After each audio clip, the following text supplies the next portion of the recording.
அம்மா இப்போ தானே வடகடலை வடை சுட்டு கிடந்தீங்க. அப்புறம் இங்கே வந்து வடை சுடுறீங்க. ஆமாம், அது தெரியணுமா?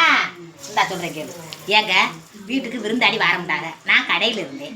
ஆத்தாவை கடையில் விட்டுவிட்டு நம்ம பிள்ளைகளத்தான் மட்டும் விட்டுட்டு போயிருக்கோம். அதுகிட்ட வந்து இடத்த பத்திரிக்கை கொடுப்பாங்க அப்படின்னு நினச்சிட்டு நான் ஓடியாந்து சரி வந்தவங்களுக்கு ஏதாவது சுட்டு கொடுக்கணும்ல அப்படின்ட்டு இந்த பற்றியில பருப்பு ஊற வச்சு உடனே ஆட்டி சுட்டுக்கிட்டு இருக்கேங்க. ஆனால் ஃபோன் அடிச்சு என்னங்க வார முடியாது ஆளக்கமா ஃபோன் அடிச்சா அடியே சவுண்டை குறைங்கத்தே ஃபோன் அடிச்சா அவங்க சொல்லிட்டாங்க நாங்கள் இன்றைக்கி வர முடியாது சூழ்நிலை ஆகிப்போச்சு, நாங்கள் வேற பக்கம் கொடுத்துட்டு மணி ஆகிப்போச்சு, நாளைக்கு வர மாட்டாங்க. என்ன பண்ண சொல்கிறீங்க? அவங்க வருவாங்கன்னு வேகத்தில் ஓடியாந்து அவங்களுக்கு வடையை சுட்டு அப்படியே கொடுத்து அவங்களுக்கு இது பண்ணணும்னு நான் நினச்சிக்கிட்டு ஓடியாதேங்க.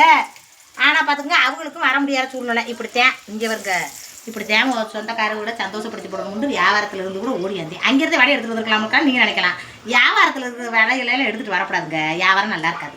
அதே வீட்டில் சுட்டு போடுவோம்னு வந்தேன். சரி நம்மளுக்கு இன்றைக்கி நம்ம சாப்பிடுவோம். என்ன இந்த நண்டு இந்த ஓடியா இந்த அப்பாட போய் கொடு அப்படின்னு நம்ம சாப்பிடுவோம். என்ன செய்ய சொல்றிய? இப்படித்தான் முடியம்மா சொந்த வண்ணா வந்துருச்சாக்க அப்படித்தான் ஓடி வந்து என்னத்தையாவது அவளை சந்தோஷப்படுத்துறதுக்காக செய்யணும்னு நினைப்பேன். முடியுமா? பிடிக்குதுன்னா லைக் பண்ணுங்க. வேலை பார்த்துட்டு எங்கள் ஆத்தா விட்டுட்டு வந்து எங்கள் ஆத்தா சொல்லிச்சு இப்படித்தான் போய் 4 வடையை எடுத்துகிட்டு போனால் சரியாக போச்சுட்டு நான் தான் வியாபாரத்தில் எடுக்கக்கூடாதுமா பேசாண்டி வியாபாரத்தை பாரு நம்மளுக்கு 4 பேர் வர்றவுங்க வளையல் லைண்டாக போச்சு அப்படின்ட்டு ஓடியாந்தேன். அது கணக்காக போட்டு போகிறோம்.